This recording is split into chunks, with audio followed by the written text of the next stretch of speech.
right, we're about to film episode 2 for the Field Cheddar Podcast, and what are we about to do right now, Mike? We are going to set up a World War II pup tent that I've never opened or looked at. It's been folded in the garage. It's Tina's. Apparently, it doesn't have any instructions either, so we're going to shoot a little time lapse on that, and then we'll be... we're going to figure it out. Exactly. We're going to figure it out, and then we'll roll right into the podcast, and we got some gear reviews and some good banter coming your way then. Sweet.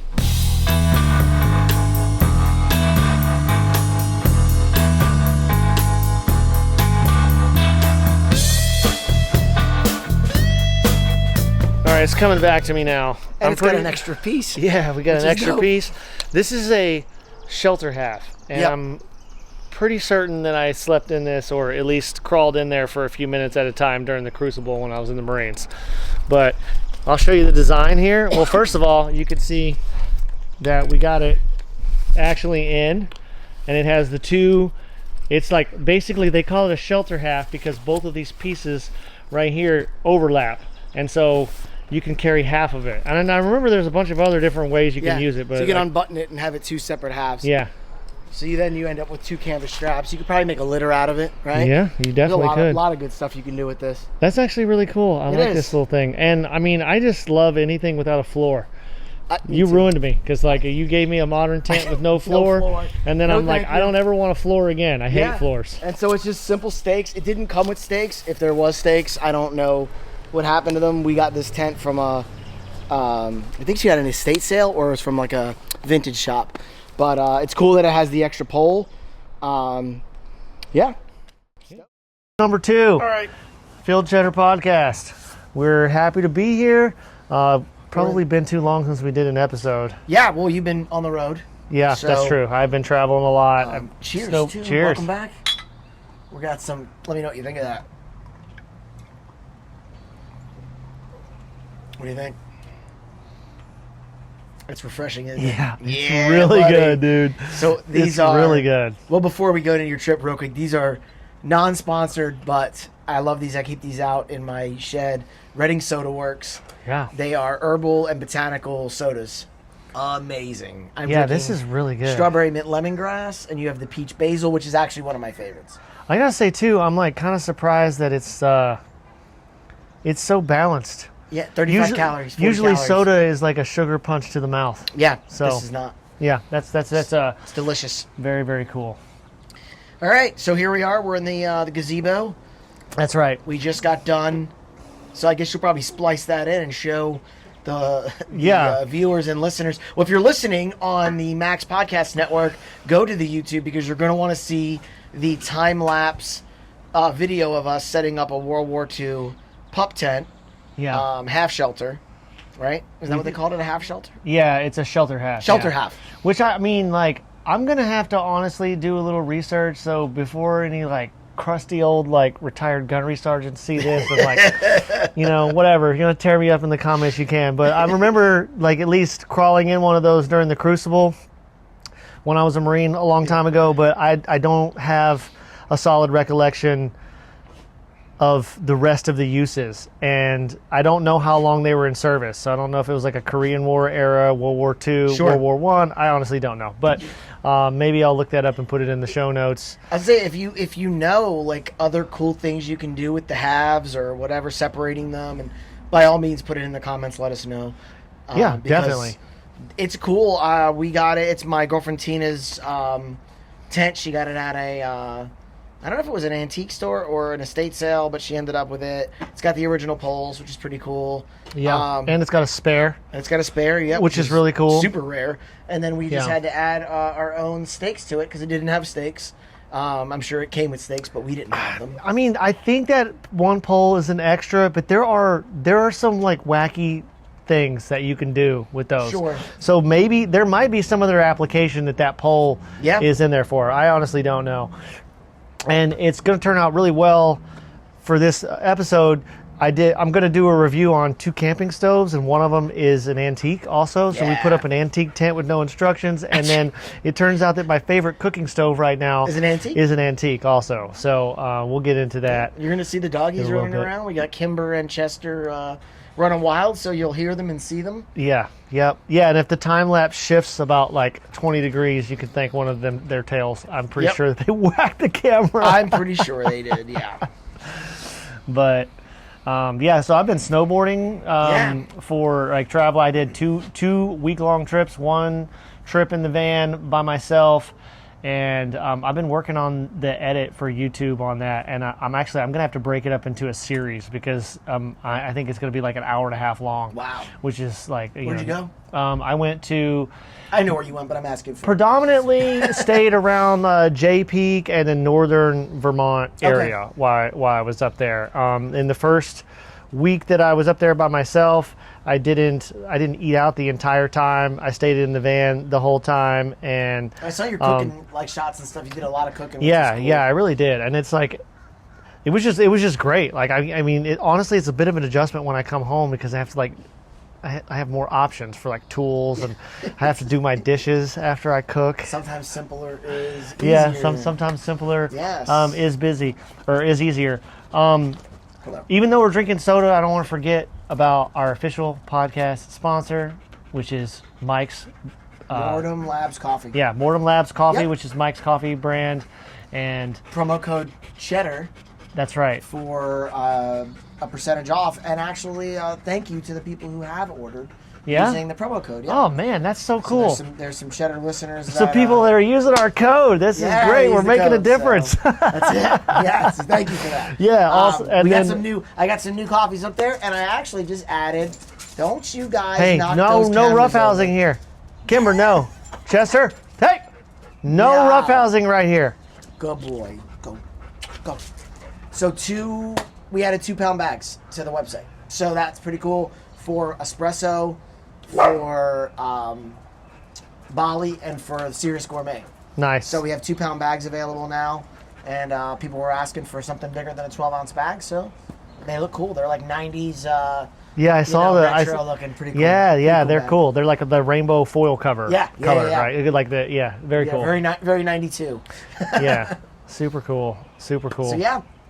So in coffee news, we are actually expanding our roastery, and we have it's a standalone now. So we were operating inside of a retail space with under Town Center Cold Pressed, and we have broken off as a standalone roastery. We are Town Center Coffee Roastery now. So the business license and everything's been put in, nice, which is cool. And we found ourselves a warehouse. Very cool. We put an LOI in for the warehouse. So we will be in Virginia Beach, and we are going to be setting up a full-on production facility, roastery, and coffee shop supply. And what brands do you currently roast for? Oh man, so many. So we're obviously primary roasters for Town Center Cold Pressed, with 6 locations with the and recently in the airport with also an ODU location opening up. We have Voyager Coffee, which is Voyager Cold Brew, which is the canned beverage, and also kegs. So he's. So do you do all the stuff for Voyager, or just the cold brew stuff? No, we do all their. You do everything. Yeah. Okay. And so he recently got 2 trucks added to the lineup. So we've expanded his coffee line past the cold brew, obviously, with the espresso and everything else. And he is currently running his trucks at events. He just did our car show, charity car show that we do once a month, which is awesome at New Realm. So he was there for that, and he did great. Good. And then, his cold brews in the U.S. Naval Academy. So, we obviously roast for that. Dude, I got to say that I saw the social media post with the artwork from that, and, it is so sick. Yeah. I almost picked up my phone and texted Steven and was like, hey, Steven, let's work something out here. Right? I need some of those cans. And then I was like, no, wait.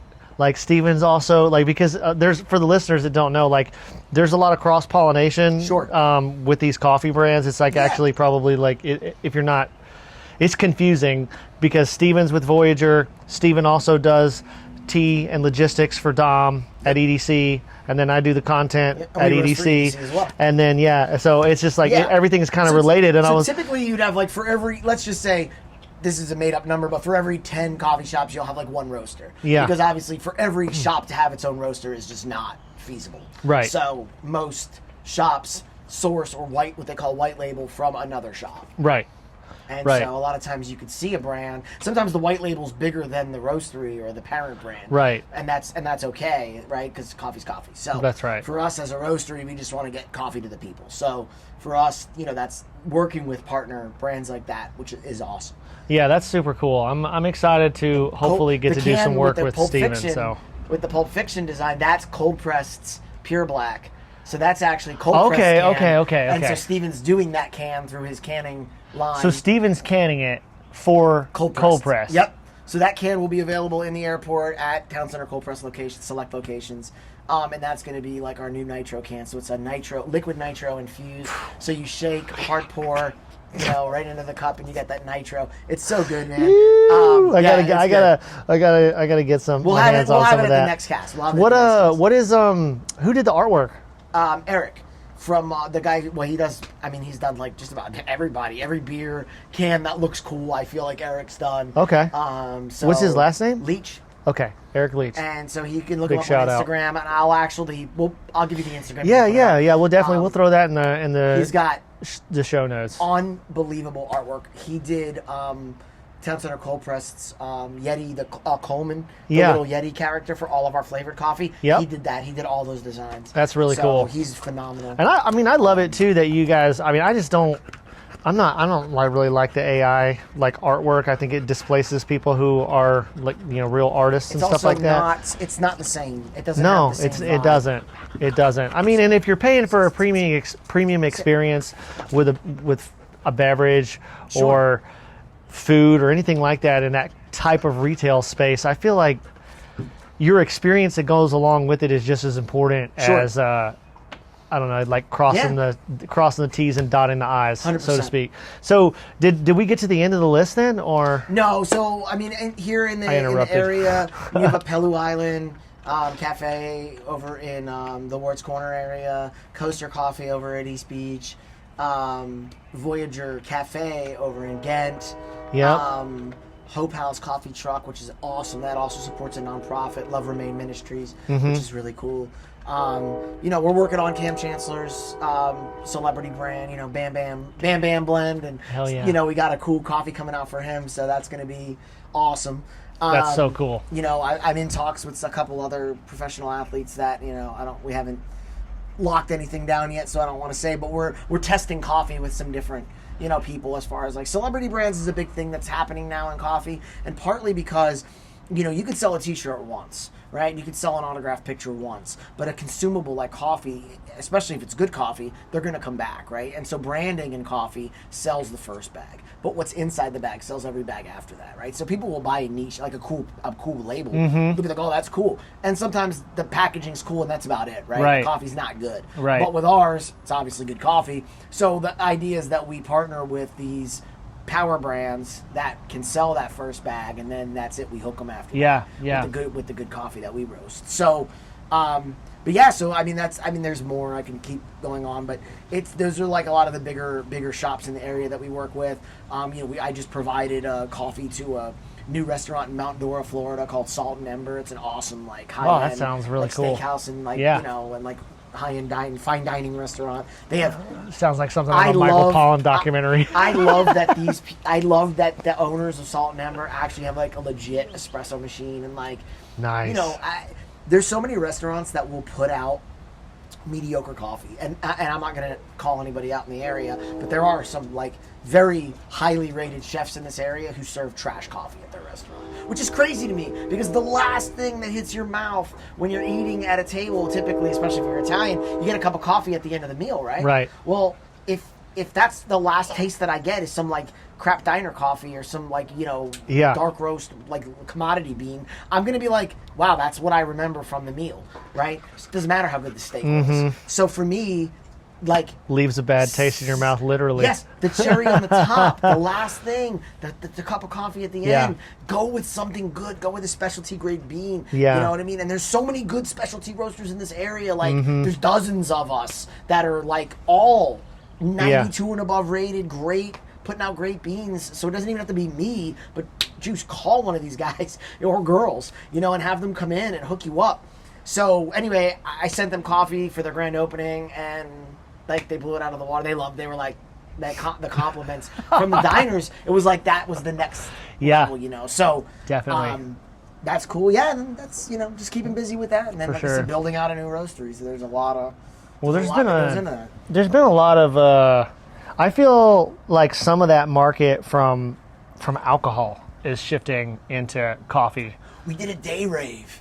I know, I saw that. We did a day rave at a coffee shop at 1 PM on a Sunday. Alcohol free, just house music, 3 DJs, sick, dude. right? Vibes. I jumped up and did a 20-minute set just for fun in the beginning, you know. Nice. And it was such a vibe. People were like, wow, we got to do this more often. It was like definitely, you know, more of a Gen X crowd in there. Yeah. Right? That's the rave. We started the raves, right? Yeah, that's right. And so I feel like it's something that we're going to keep doing, and we want to expand it into other spaces and other shops. The people who've done coffee shop raves around here, they do it at night. And I'm like, that's not the point. Is the day party? It's the early. Yeah, right? yeah. We have enough nightlife. We need day life for us older. That's right. I mean, you know, like circadian rhythm's a real thing. Yeah. You know what I mean? It's a real. I mean, out of all the people that I know, you have probably been in the fray, so to speak, more than anybody else that I know. As far as just like keeping the strangest hours, like as far as, you know, because I mean, I remember when we were in the Coast Guard, you were doing DJing, and then our schedule, like on the teams, would like change by the day. So it'd be like, you know, we're doing a night range on Monday after the weekend, when you're inevitably probably staying up later on the week, especially you, because you're probably DJing, doing all kinds of stuff. I would get home at 4 AM, and then hit the bed and have to be in for PT at like 6 o'clock. So I would get like an hour and a half of sleep. You know what I mean? Like maybe. Brutal. And then come in and then PT and then work all day and then get off, and then like Monday, Tuesday, I did a Wednesday night gig during that time. So I did Wednesday night, Friday night, Saturday night. I was doing 3 nights a week. And the earliest I'd get home, like Wednesday, I might have gotten home at like 2. Ooh. You know what I mean? But still had to be in for you got Liberty expires. Bigger balls than me to be able to keep a schedule like that. Brutal. It was brutal. Absolutely brutal. And there was no, you know, and then I was slinging cigars on the side too. Yeah. So that would be like morning. So I'd work all night Friday, go home, get like 5 hours of sleep, get up, go to the golf course, sling cigars all Saturday, get a nap, get up, go back, have dinner, go to the club, do the club till 4, get up, go back, do cigars for brunch on Sunday, you know. Yeah. Sunday night would be like the only night I would get like 1 full night of sleep. That was like my sleep for the week. Man. That was it. That's brutal. It was crazy. That's brutal. But we say I live, but here I am, right? Yeah, exactly. I just say all that to be like, I am a fan of the daytime recreation. Yes. I mean, that's honestly, that's one of the great things about camping and being outside, because it it aligns you with the rhythm of nature. You know what I mean? That was one of the really cool things on the trip that I just had, because like there was just so much variation from one day to the next. Like when I first got up there. What time were you going to bed? Like 8:30, 9? I usually would go to bed like 9:30 or 10 usually, but it was getting dark like later. Sure. So and then I was also working while I was up there, because I took all my stuff that I needed to work like while I was up there. So, you know, I would like do things whenever they felt natural. But it was really nice being able to, like, the weather helps you plan it. Yeah. So, you know what I mean? You're like, it's a good day for this, or it's not a good day for that. And I always appreciate that. I find when I camp, I go to bed at like 9:30. That's like my sweet spot when I'm camping. Like generally before 10, I'm like, I'm out. Yeah. Like, unless we're having like one of our fireside chats where it's like specifically I'm going to stay up because of the conversation. But generally, usually, like I remember the last time I went with Kyle and Gabe, it was like 9:30, and we're like, well, let's pack it in. Like everybody just went off to their tents, so it was nice. But I sleep great when I do that. That's awesome. And then you get that full night, you know. And you're better the next day. Yeah. Like you have, you know, I like performing like as best as I can for myself. You know what I mean? It aggravates me on a certain like inner level when I know that, you know, I'm only running on like half cylinders. Like I don't like that feeling at all. The fight Brawlers Ball that we did, that was a long day. Remember, that was like a 14-hour day for us with the media stuff and the setup and the parking down at the beach and all that stuff. It was great. It was a great day. But that like reminded me of the DJ days, right? Yeah. 'Cause we were done early. You know, I was home by like 11 o'clock at night maybe, and so it wasn't necessarily that it was a late night, but it was had just, that nighttime energy. It did, and it was a long day. Like it was just, and then like you don't even realize like I haven't eaten, I haven't done that, like because you're just, it's like the next fight to the next fight to the next interview, and you're like go go go.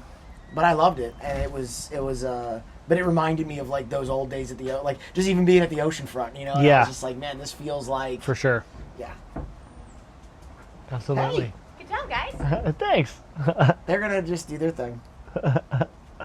Perfect. So yeah, so that was cool. So let's talk about the stoves. Yeah, let's talk about these stoves. So let me pull up my rating system here, or the bullets that my notes here. Yeah. I didn't bring any paper for this, but so this one is the Eureka Spark Plus camp stove, and I'm going to jump to the end a little bit. I gave it a rating of 63. Is the total score, and I'll go over the categories again, which is number 1, effectiveness and performance. Can I see it? Yeah. Yeah, definitely. While you're doing that, I'll just kind of Perfect. mess with it. 'Cause for the record, I have not messed with this. We actually cook 2 completely different setups. Yes. Yours is highly more portable than mine. But I love that. Okay, yeah. Here we go. Yeah, so Chester's checking it out too. Yep. So Yep. this is the Eureka Okay. Spark Plus camp stove. It's a butane cartridge stove. single fuel. Single fuel. Okay. Yep. And I'll also say that like a hot tip that I picked up when I was in Vermont, if you do use like a product like this that uses butane as its fuel source, the pro word when you go to a hardware store is cartridge. Cartridge. Okay. Because not can. No, because they'll get you the can that you use to refill with your fill- lighter. And then I know someone that happened to. that's honestly still you're lucky if you get that, because most of the help at most places that have fuel, they don't know the difference between propane and butane and everything else, because it's like they're just I know somebody that happened to who was telling me that story that they had one of these. Kimber, shoot. And they went to go buy the fuel and they said can, and they ended up with the refillable can and then it doesn't work. Yes, obviously. yes, so. exactly. So You can't lick that's that was I got to go into a really cool hardware store while I was up there in Vermont, and that'll be in the blog. But the number 1 was effectiveness and performance. Number 2, perceived durability. Number 3, adaptability, versatility. 4, bulk and weight. 5, material quality, toxicity. Parent companies. Number 6. Number 7, brand style. Number 8, environmental impact. Number 9, overall value to performance. And 10 is solves advertised problem or a different problem. And so the maximum score that something can get is 100. This one got 63, and I'll go into that. I'll go into the little individual Real quick, things. Before you rate it, how old is this? So I've been It using. looks like it's an older stove. Well, it's about 3 years old, I think. Okay. I've been using it for over 2 years at least, and Okay. I've cooked hundreds of meals with it, and so Chester's finding some of my food bits that are in the case. There's got to be bits in the case. The reason I asked is that perceived, just first time I picked it up, very little plastic. Right. And it's very solid metal, and it reminds me of like an 80s, like early 90s build. As far as like, I mean, it's very like solid. You know. It is. It's a good stove, and like believe it or not, before when I was doing the preparation for this episode that we're filming right now, I decided that I was going to do 2 stoves. This is another even older stove. Yeah, that's the old one. And during the research, believe it or not, you cannot purchase either one of these stoves brand new. They are both out of production. Really? Because Eureka got basically shit canned by its parent company, I think like Johnson or something like that. Anyways, so because they're focusing on Jetboil exclusively, because I guess Jetboil was making more money, so they completely like canned Eureka. Like Eureka is like no longer a real brand, So you and of gotta buy course a used you cannot get a Coleman 413 Echo manufactured in Wichita, Kansas anymore unless you get it at a yard sale. True. Or you just got to get it in the secondhand market. I love it. But here, would you hand me that, Mike? Yeah. Like he said, it's really sturdy. I've cooked a bunch of meals on it. I really like it. I'm going to talk about a couple of a lot of these stoves are pretty similar. I think I have another Coleman butane stove like kicking around somewhere in my camping gear. But primarily the things that I'm gonna look on my rating here that kind of took the score. It didn't get as high a score as it could. Is it only got like a 3 for a parent company because it's like a big company owned it, and then they killed the brand that made it. So that's not really the physical product's fault. That's just like, of course, kind of like the market and what is going on. Yeah. It scored an 8, really high material quality. Like you said, it's nice and heavy duty. It's the best thing about this is 2 things. One, this comes off. That's super easy too. Yep. So I cleaned it for the first time in 3 years or however. If you get the spillage down in there, like the liquid, you can clean it. Move, dude. Like I have it. So like that's really cool. I don't hardly ever clean it, but that's cool that can happen. And that, like, if you totally just foobar the top of your stove, it's easier to clean it. And the quality of the valves, like because this will come. You push this lever down to lock it, and then I'll just. There we go. It's on. Nice. You can feel the heat. So it's very convenient, and the time that it takes, like the time from when you pull it out till you're cooking, and you have a big, large, stable surface, and then on the bottom we have these adjustable legs, which is really cool. Yeah, if you're on an uneven surface. And this is what I've primarily been cooking with for most of my recreation. I like the sturdiness of this. Like it's not. Sometimes these are cheap. Right, the rack is like it's like chintzy metal. This is like really solid. It's solid. I mean, it's a solid piece. I like that. It works pretty good. But I will say that the main reasons that, because I've been using that off and on for, like I said, the majority of this past 2 or 3 years, however long I had it, is wind wipes it out. Yeah, because it doesn't have any sides. And then it doesn't do well in cold weather. So like since once I got back to doing more wintertime recreation this season in specific, because I was cooking outside of the van as much as I could, just like the weather. It was spring skiing's nicer, so it's like, the weather's okay, but it's still not good weather for a burner. So the butane doesn't do well in the cold weather, which is why I decided to upgrade, and this is the real cool part here. So just real quick on these, because I've looked into some of these smaller single burners. I had an old cheap one, I don't remember what it was. But they make dual and triple fuel ones like that. I read that today when I was doing my research.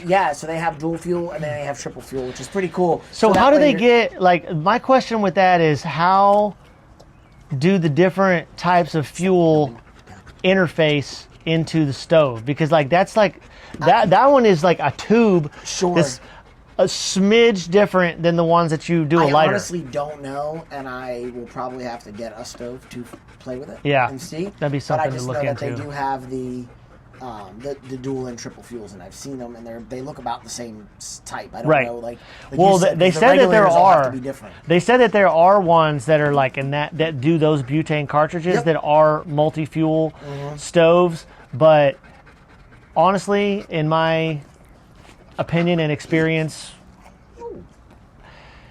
those canisters are still kind of difficult to find.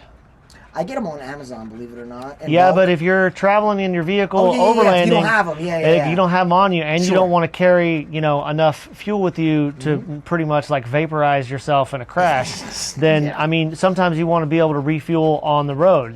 Space becomes a thing, and like if I was doing exclusive cooking outside, like I was never cooking inside of the van. I mean, I have an exhaust fan.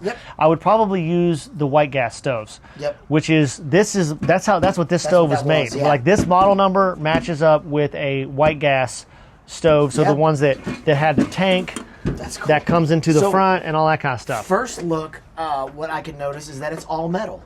That's right. So like the whole case is metal. The latch is metal and riveted on. Like solid. This is definitely solid. Yeah, look at that thing. That thing is. Got the windscreen's built in. It does. Yep, the windscreen's built in. I think that's so that you can use that like a countertop, so that when you fold that back over.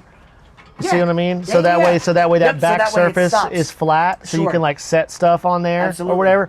And something that I also really found pretty useful on this, especially for overlanding, is you can put stuff in here.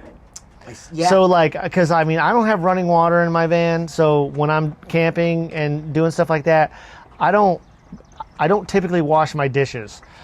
I cook on cast iron, and if it needs it, I'll like wipe the shit down with a paper towel. Call me gross if you want, but like I'm eating on it the very next meal. Yeah. So, and also and during the winter time and the types of food that I'm making. So if I make oatmeal in the morning and there's still some oatmeal, like some dried oatmeal left in my bowl, I don't care.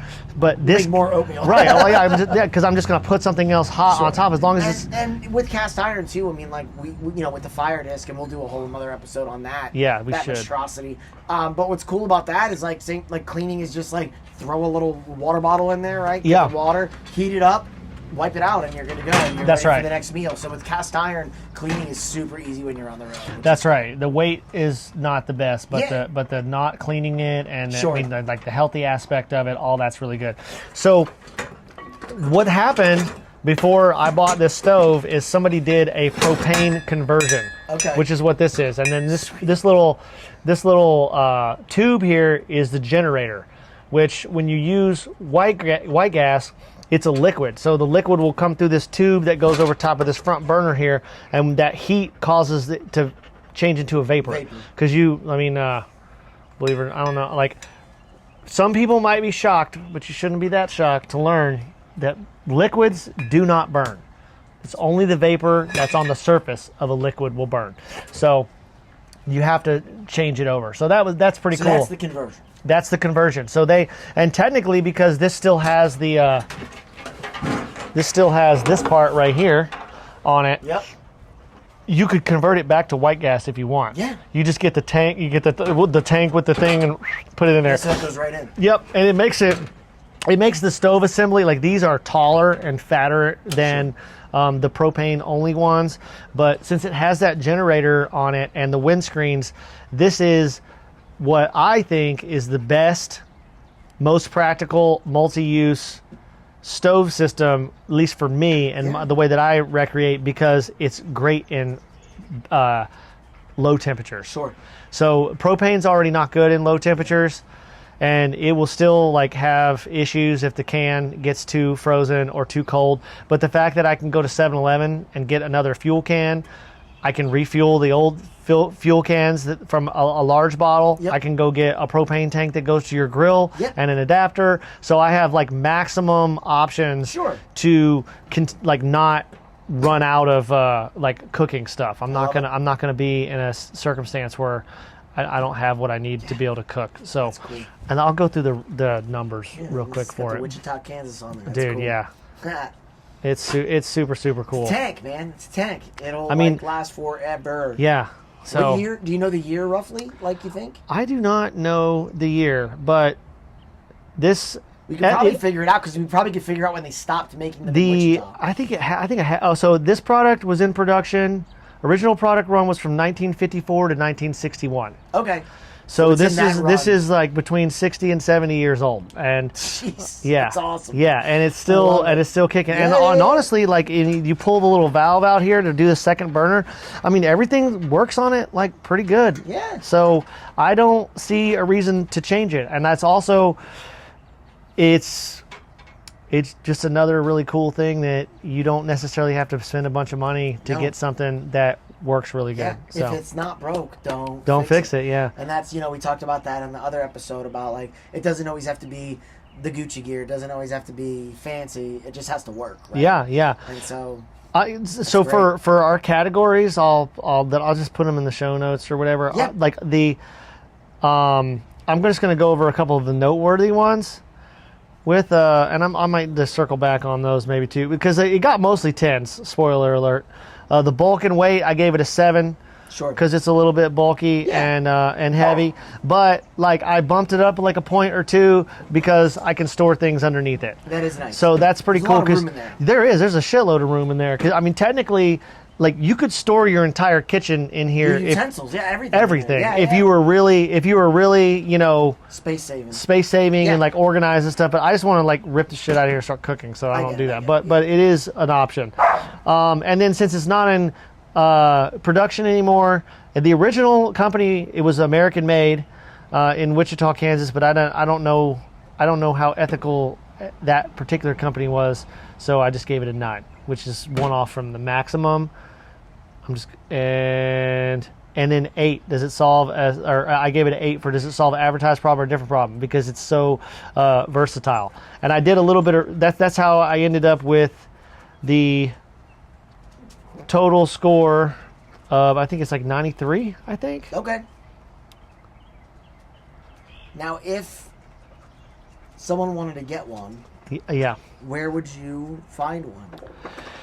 Funny you should ask that. I did a quick search on eBay. I was able to find similar stoves to this one, ranging shipped to your door from anywhere from $40 to $60. Okay. Like, if you get a nicer one or something, it might be like closer up to 100. But sure. My recommendation is to go to yard sales, marketplace, Craigslist. Yep. And maybe like Army Navy stores, because sure I pretty much have made it a hobby to collect old camping gear like this. Like I have a triple burner one of these. I have the white gas version of one of these. I have 2 or 3 lanterns, because like when I go to yard sales and they're like, I'm like, hey, will you take $5? And they're like, yeah. I'm like, I can't turn that down for $5. Like, no. That's cool. No, I definitely. I like those lamp oil stoves that use the lamp oil. Yes. Those are cool, and you can cook right on top of them, and they give off. Like, those are really heat. Those are neat, very versatile. Yeah, I haven't gotten to really mess with one in person, but like researching them and seeing them online, they're pretty sweet. Me too. I definitely I definitely would like to get some time, some hands-on time with that, and that doesn't use any pressure, right? No, it's just like it's a wick system, which is very similar to a lantern. Which is gonna make that's gonna also make it. That'll make it excellent in cold weather. Heat, so it's small. You can actually use it as a heater, which is cool. The lamp oil supposedly lasts a very long time, and so what's nice is you bring a container of lamp oil, and then you fill your container, and I mean you can get like. I forgot how many hours it was, but I looked it up. And it was a lot. It was a lot of hours. That's really cool. We should definitely do. We should definitely do a deep dive on that. Yeah, that sounds fun. I started seeing them in a lot of the coffee posts, because a lot of the Japanese camping coffee posts where they have like the stream, and they like kind of like I built my espresso kit. Yeah, where they open up the thing and they lay all the bamboo. It's like out. a coffee religion. They have that. Yeah, it's the coffee religion. The coffee religion and so at a stream. They'll have that, and then they'll boil the water on that. That's cool. And so I've seen them online and stuff. They're pretty sweet. I'm trying to think of the company that makes one. I think it's called like Thauswinds or something like that. It's one of the companies that makes them. But I'll have to see if we can get our hands on one. Yeah, and if the listeners, if you guys know of any like weird cooking stuff like what he was just talking about with that oil, so like throw it in the comments, man. Yeah. Because sure. I mean, there's one thing that rocks about camping, and that is eating and cooking all the time. That's the event. Yeah. The meal is the event. Exactly. Right? So I love that. I'm like transitioning right now with like my setup, because I've been on a fire disc for 4 years now. And the fire disc is sort of like kind of like a walk, but it has a less of a steep pitch, correct? Yes. Okay. And so you end up with warming zone, like different zones. And so you have your cooking zone in the center, and then warming zones that go out. So the further you push food out, the slower it cooks. And so the idea is that, like, for example, when I do our breakfast when we go camping, I start with the bacon, then I get that bacon grease, then I push the bacon to the outside and it keeps it warm. Then I cook the potatoes in the bacon grease and get that bacon grease in the potatoes, then I push that out. Then I do the eggs in the center, and it's seasoned like a cast iron, so it's non-stick. So I'm thinking about upgrading my setup. I need to do something different. Big groups, perfect. No pots or pans. Everything's the disc is the pan, right? And they do make smaller versions now. So like mine has the long legs. I got the 42-inch tall one. They make tabletop ones now, and they're making. Do they make ones that will work on like a stovetop? Or you could put it on a stovetop. You could put it on a campfire. Okay. That disc is the disc. Maybe that's what I need, because I like right now they make smaller ones. 95% or 90% of my cooking is in probably, I want to say, like a 10-inch cast iron stove with a lid, and then the other 5% is hot water from the kettle, and then the remaining 5% I have which is usually. Not only did I go to Vermont for 2 weeks and lived in my van there, as soon as I came back from that and was killing myself trying to get caught up on work and house chores, and then we went to Charlottesville to hear Billy Strings play twice. So Grace and I van camped in Charlottesville, and we just tailgated at the venue like all day because it's so crowded. If you get like we weren't planning on that. We were going to drive past the venue on the way to go for a hike, and we're like, well, let's just see what's up. And it was like people were already trying to get like parking spots, and it was like a madhouse, and we saw a parking spot, so we just parked and decided to set up and cook and tailgate for the day. And for circumstances like that and festival season, I want to say it's probably like a 12-inch cast iron flat. Sure. You know, it's not even a pan. It's like a griddle on one side, and then it's got the rib griddle on the other. See what you're saying. Yeah, you know what I mean? So, and I'll use that. So it's like a mini Blackstone. Yeah. Because I like 2 years ago, I pretty much cooked like all summer camping season. I just had a mini Blackstone that I would take, and the reason that got retired, I still have it, is because of the wind.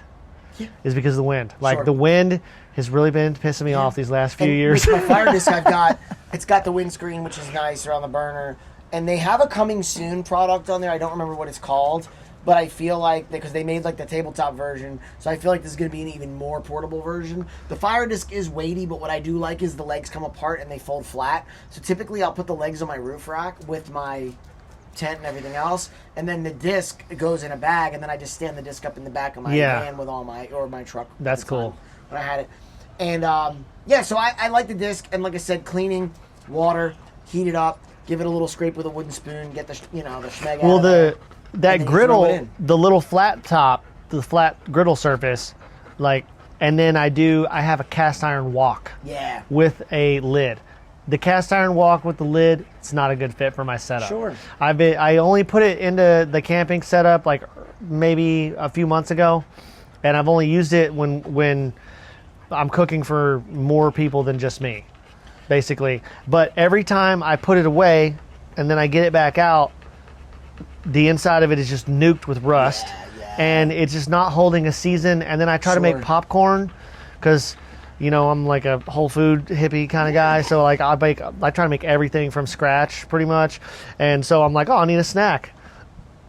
And I go to make popcorn, and the cast iron doesn't heat as evenly. So I had I might have been a little stoned too, but I was like, what the hell is going on? Like, why? Like, I know how to make popcorn, and I'm hungry. I have the munchies. I'm trying to make popcorn, and I can't make it because my cast iron doesn't heat evenly. It took me a while to figure that out. So I need something that I can cook popcorn in. Okay. And so I was maybe looking at like a stainless steel wok or something like that. Or maybe if I could find I'll even do I would do a carbon steel one too, honestly. Kyle showed me a video of a guy that had, I'll have to find out, and it was like a fire disc, but it was small. And it was like it was an overland guy that he was looking at truck setups because he wanted to do a matching truck setup. And the guy he was in like a national park, and it was the same kind of thing, but it was little. Like, so the disc didn't have the sides like the fire disc has, and it wasn't as thick. It was almost like a pan. Yeah. It just sat on this like stand burner, and I was like, it was almost like a fire disc mini, if that makes sense. And he was cooking kind of the same way on it. But what I do like about the disc is the ability to cook for big groups of people. If anybody in Japan is watching this podcast, also thank you. But like, dude, hit us up, drop us a DM, because we would I want to I just love I lived in Japan for 2 years. I've been digging like Japanese camping gear websites, like finding them. There is they got some really that's what you told me that. I lived in Japan for 2 years when I was a young Marine, and then you told me that hey, Japan has the best camping gear. Awesome. And I started thinking about, I had bought a couple pieces of camping gear when I was there. I still have that pup tent to this day. Yeah. That's like my daughter's tent now. Sure. So when we go camping, the tent that I camped in Okinawa, Japan with my ex-wife, and then took it to Australia and camped in it. I still have it, and it still works, which is pretty cool. But I would just, they just have such a unique way of looking at the challenges and the rhythm of existing in the outdoors. And so if anybody is an expert with that kind of stuff, man, we'd love to collaborate and or to send me some links. Send us some stuff, you know what I mean? We would love to learn. I want to give a shout out to Luke. Yeah. Luke called me. Luke Ford. Luke Ford. What's up, Luke? And so he called me and was giving me, ideas and some things he wanted to go over, us to go over. And I was like, dude, you do it. Like, he's got some great stuff for like lighting for his Tacoma because he's into the Tacoma world now, and he's got some really cool gadgets. I don't want to steal his thunder, but I'm hoping, if you're listening, Luke, please make videos. So if anybody else has some cool like videos and reviews and you want to send them to us, we'll splice them in. By all means, we would love to. I would love to share that. We'll even do like a reaction video too if you want. If you're like, hey, what do you think about this? Blah blah blah blah blah. Send it in. That would be really cool. So I would love to see some stuff come in from other people's gear and see what other people are using and like challenges they're having, and so we can all solve it together. Yeah, that actually sounds really good. I like that idea. Dogs are going in the pup tent now. It's a pup tent, legitimately. It is a pup tent. Now they're gonna fight. These ridiculous dogs. I know, they're so funny. They definitely camping are. Buddies. That's for sure. What's Kyle up to? I mean, I know he's not like officially like Mr. on the pod, but he's just such a close mutual friend, and he might as well be. We'll have to get him on. He's actually coming into town this weekend, so I'll see him at the shop. He's gonna come in for coffee. Okay, lay down. But he has been travel around in his Power Wagon build that he did. He got his sweet, Dodge Power Wagon, and he put the hard shell over the back and then has it all set up so they can basically, essentially live in it and on the road.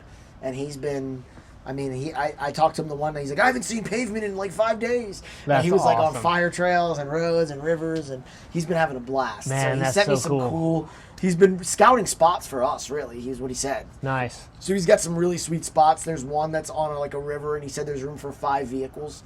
And it's like... what region has he been operating in? In Shenandoah. In Shenandoah? Mm-hmm. Okay, cool. So he's got some cool spots that he GPS'd for us, so we're going to have some... He's digging in them. Okay, I thought I first I thought that might have been something else in the woods. No, my bad, dude. That's chasing. He might be chasing something else in the woods, but...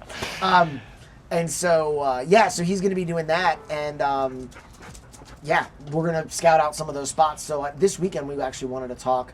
We'll find out your schedule and get on the books for one of these trips. I want to go on the river one really, really bad.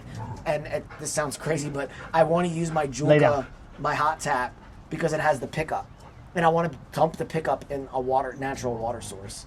It has a built-in filter and everything. Yeah, yeah. And that way it's like on demand. Dude, I want to do that. That sounds really good. Like, that would be so cool to test out on a stream, because everywhere we've gone has been dry, and I've had to like bring my own water. I know a couple spots in Shenandoah, and not the Shenandoah area, but it's like pretty much when you get to Stanton, you just kind of hook like a little northwest. Sure. Like over there. Like in George Washington National Forest. It's at the beginning of those Jeep trails. Yeah. Like where all those people that go up there, I want to say that they're not even really overlanding recreators. They're more like... Off-roaders. They bring a camper with a toy hauler, and then they get this like rock crawler thing, and then they go and they do all their stuff or whatever. But because the National Forest Service allows that kind of activity in that area, there's ridiculous overland camping options. Yeah. And then I really should do. I can do a review now, but my preliminary advice is Starlink minis are the shit.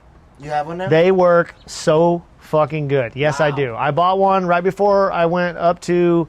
I have taken the Starlink Mini on 3 different recreation missions is how I think of them. I went up to Snow... we should do a whole thing. Dude, we'll do a whole thing on it, but it's a little bit smaller than that stove. Sure. The stove case. And it works when you're moving. It is pretty reliable in most conditions. I just mount it on the roof, and the angle is slightly backwards. Like a suction cup type mount? Or? No, there's different mounts that you can get, and there's also third-party companies that make other stuff or whatever. Because I did need to move it when I was at Billy Strings. That's the only... So two issues that I have had that are just quirky things to know about the Starlink. One is it does have a snow melt function.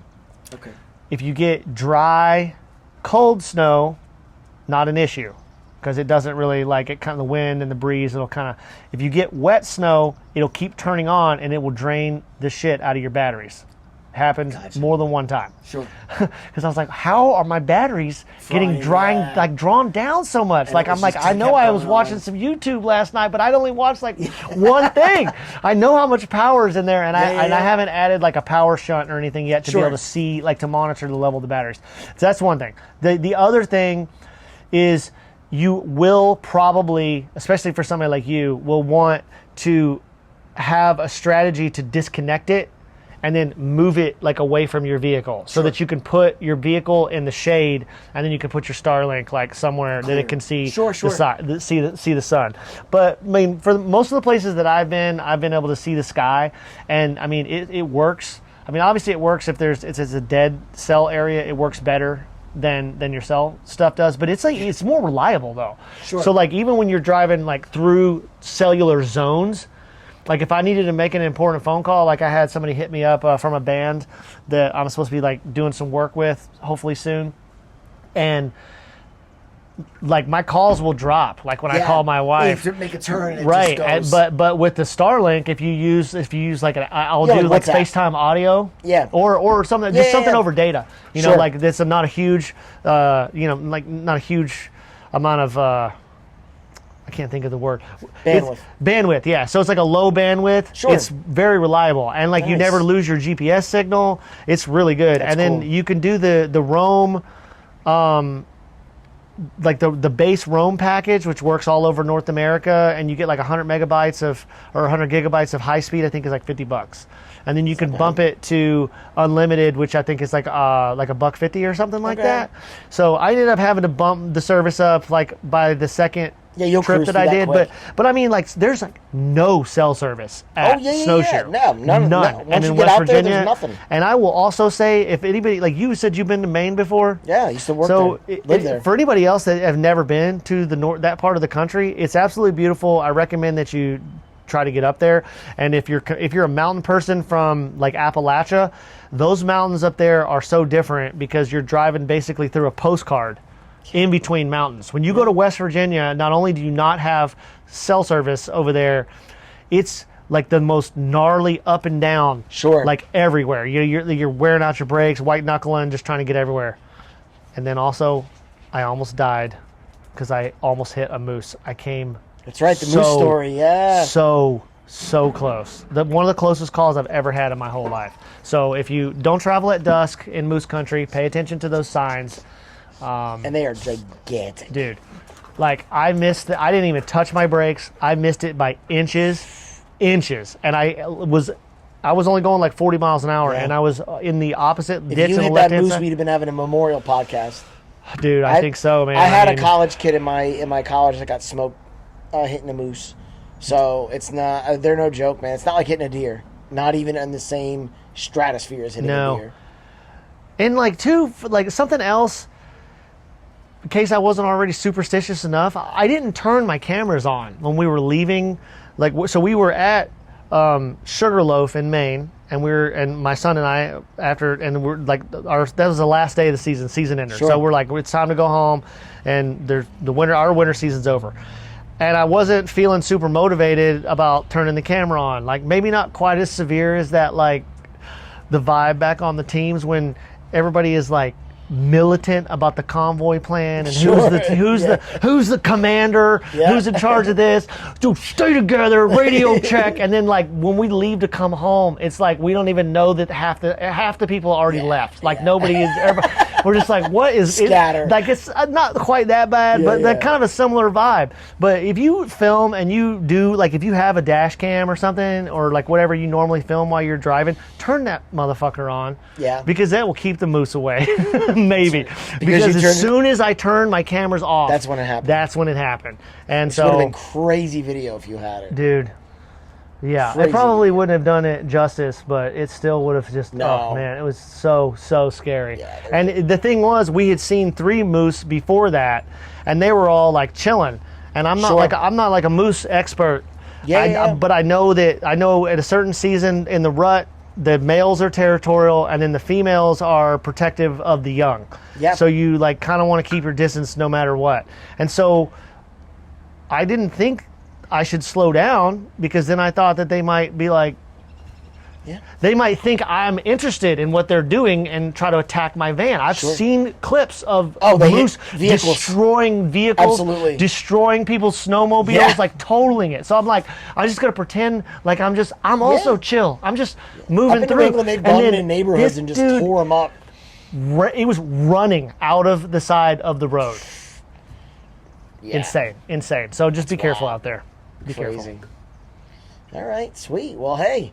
We got to do some old gear today, which was cool. Yeah, for sure. All about the new stuff, right? I love that. No, yeah, I like I love old stuff, especially if it's like useful. And that's one thing. I mean, if I could have given this a higher score than 10 for brand style, I would, because it's such an iconic piece of like American equipment. It's the Coleman green. Yeah, like that's it, dude. It really has a it makes you feel like you're in one of those Norman Rockwell. Yeah, I love it. Yeah, right. No, it's very cool. Look, it's simple and it works. I dig it. See if we can get one of those, maybe those lamp oil stoves or something. We'll see what we can get. Dude, I definitely want to fuck with one of those lamp oil stoves. Yeah, that sounds really cool. Yeah, I'll have to look more into it, but I don't know anybody that has one, so we'll look more into that, and then we'll do some more reviews coming up. And like I said, subscribe, like, repost. If you're getting something out of the podcast, please subscribe. Drop us a comment below. Obviously this is fun for us to do it, and we like doing the recreation and stuff, but it's even more fun to be able to build the community with the other people who are doing that. Sure. And to those that have been talking to us and interacting, like, we really appreciate you. Thank you. Absolutely. And we look forward to I'd like to do some pop-up podcasts, like while we're actually camping, or like other things. I mean, we had talked about maybe doing that while I was in Vermont, but I just chickened out because I had too much other stuff on my plate. And the weather the Northeast is pretty brutal in comparison, like weather-wise. Even being up there with similar temperatures to, I've been in Colorado in the spring a good bit. Oh, it's just not the same. It's just not that, like the cold, like the wet cold, and like it's searing. It's not the same. I went to college in Maine, and I was stationed in South Portland, Maine. It is, it's a different world up there. Beautiful, as you said, beautiful place. But God. Yeah, order some coffee from Coffee Mike. Yeah, more code Cheddar. -labs.com, Cheddar. Get your discount. We got the new Bali 93 rating came in on that. That coffee is incredible. And I got some new stuff. I also put the Banff up there. That stuff's awesome. I think I have 7 bags left. Maybe. Okay. So after that, it's gone. It's a 20-bag run. So. Oh man, I'm gonna go home and order an extra bag. Get some Banff. But we'll keep you posted on the roastery build out and everything, and then we got what I do want to do a piece on, and I'll actually get a guy to do a video for us because he's an expert. But it's a hand coffee roaster over an open fire. Okay. And so you can actually use your Coleman for it. Like, you need a burner. I got a coffee. I don't know, a coffee thing. I probably bought it at a yard sale, just like I probably bought that. Yeah. It's one of those camp or stovetop popcorn makers. Yes. Is that the same basic concept? It's a similar concept. So this one's a little bit more modern design. It has fins so that the coffee, as you go so the whole thing is you do the motion like this. Yeah. And so as the coffee goes, it kicks up over the fins. Okay. And so you're getting like conduction, convection, conduction, convection. So similar to a drum. Okay. And so it's a little bit different, but it's similar in technique where you're doing it over an open fire. So yes. Okay. But believe it or not, in those popcorn, you can actually do coffee. Believe it, the old air poppers, you can roast coffee in those. In the old air poppers. It's like the civet style air roasting. And I've seen in a pinch people take a home popcorn machine, and we can get all into that. And, there's pretty creative home roasters out there, which was pretty cool. There's a guy in my neighborhood down the street that roasts over a grill. He's got like a drum that goes on a spit, and he spins it over his grill. So other than just it's cool to do, like, why would you want to do that? So for me, as a professional production roaster, right, I enjoy the hand roasting because you feel the beans a lot. You're a lot it's a smaller, but 6 ounces, right? You're right there, and you can feel them, you can hear them, you can smell them, you can observe color change. It's very It's a very like intimate way to roast coffee and really learn the bean. Rather than like a large production machine. Right? And then how long do you have to let it like be after you're done roasting it before you can typically grind it you want and to use off gas. Depends if it's a natural or a wash. There's a lot of different, time, but I mean, you definitely don't want to like immediately consume it. So like at least 24 hours for off gassing, but realistically it's going to off gas more, 72 hours, sometimes up to a week. So like a lot of people come in like, I want it right off the roaster, and it's like, no, you don't. You actually want it to off gas. And so yeah, because like the day that I roasted, it doesn't smell that strong. Right. Until like you come in the next day and then you're like, whoa, wow, there's the aroma, right? Because you got to get rid of those volatiles. Isn't there there's some kind of fermentation process to it, right? No, the fermentation happens before. When it's green. Okay. Yeah, before we get it. We get it fermented. But for the roasting process, you want those volatiles to gas off. Okay. And that's why like when you get really, really fresh coffee, oh, hi, can I have that? It's kind of stuck. Okay, you just hold that right there. She wants you to take it. I know. Let it go. All right, so... well, I can't get it if you do it like that. All right, you go play. So... oh, almost got it. So when you get really fresh coffee and you pour the boiling water on it and you see it blooms up, like almost like a muffin top... yeah. That's the off-gassing. That's part of the off-gassing. If you get, like, stale coffee, if it doesn't do that, it's already long off-gassed, right? Okay. That's a sign of freshness. Yes, it is. It is. I see. Okay. You're no fun. You want me to throw it, but you won't let it go. Okay, I'll just pay. I'm not paying attention. What's that? I got it! I tricked her. All right, so... yeah, thank you guys for tuning in. We're going to go hang out with the dogs for a little bit and wrap this tent up. I'm sure wrapping it up will be easier than setting it up, but now we know how to use it, so yeah, that's a fun one. I think... yeah, it's so small. Yeah. Too. It's very cool. Yeah, it's just, like I said, I think I'm just going to keep it in the back of the van. Yeah. Like under the seat, and it's just going to be like always in my van, right? Man, so I always want one of those so that if like one of my kids is pissing me off, I'm just going to throw it at him and be like, get out of here. Get out of here, yeah. You've been banished to the pup tent. I'm just kidding. So, all right, well, thank you. We'll see you guys next episode. And if you're out there and you're going camping, stay safe and check in with us. Word.